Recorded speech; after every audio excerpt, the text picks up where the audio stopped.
I got up at dawn to drive to the coast, 15 miles an hour at the most. Phil Beer and Steve Knightley have been travelling the country for decades promoting their acoustic music. They performed with different outfits before linking together 5 years ago. Now Phil from Cheltenham and Dave are celebrating by taking their songs out of the bars and village folk clubs and into the grand setting of the Royal Albert Hall. We were sort of rivals at the time in different bands. You know, there was like Phil was in a band called Odd Folk, who were like the Blur, and we were the sort of Galway with the Oasis of East Devon. We used to fight. Not really. We played with each other for a long time and known each other's music, but we only seriously got working together in 1991. They feel comfortable in the clubs and pubs where their following is, but there's a large difference between singing to 100 or so people in a village hall and filling the cavernous space of the 5,000-seat Albert Hall. I'm not going to say we're going to get a sellout, but we're going to get pretty close to it. How many tickets were you hoping to sell them? Pardon? I was hoping to sell all of them, but still well, you would, wouldn't you?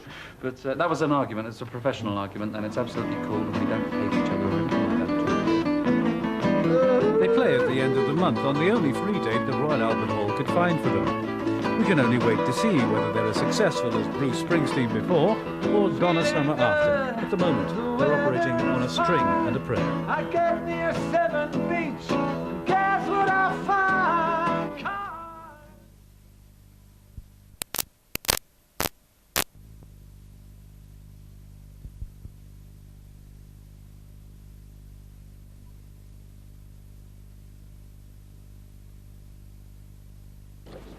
La da da dee da da da. 1, 2. Tuning up in the steps of Clapton, Dylan and Sinatra. Last night it was the turn of Beer and Knightley to tread the sacred boards of the Royal Albert Hall. The pair, who call themselves Show of Hands, are usually to be found in the pubs and folk clubs of Gloucestershire. They paid £22,000 to take their show to Britain's premier concert venue. But could they fill it? Well, at least one fan was impressed. It's been a long time coming, and here he is at the Albert Hall. Did you think you'd ever play here? Well, I never lost faith in him, really, because he's so good, I think. Yes, I'm his biggest fan, and my husband's here somewhere. We're very excited. When I phoned the Albert Hall, or a friend phoned the Albert Hall on our behalf, they just said, yeah, great. And then just thought it was just a routine inquiry. And we actually had one night provisionally booked, and that sort of went to someone else, shall we say.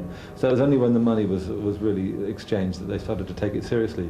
There isn't any other hall as nice as this one. There are some smaller theatres up and down the country that are absolutely beautiful, you know, but there's nothing quite as grand. Since looking at it, we've since discovered it's on every musician in the world's list of venues that they wish to play. And I didn't realise, you know, once we'd booked the venue, we start sort of picking up the name when you read through things, and you realise that everyone's ambition is to play at the Albert Hall. Into the corridor, turn left, find door 2 and down. To break even, they had to sell 2,500 tickets. Quite a task for artists who usually play to a couple of hundred beer drinkers. But fans had come from all over the country to share their special night, and the huge hall was almost full. Unknown in London they may be, but it's clear that Show of Hands have many admirers.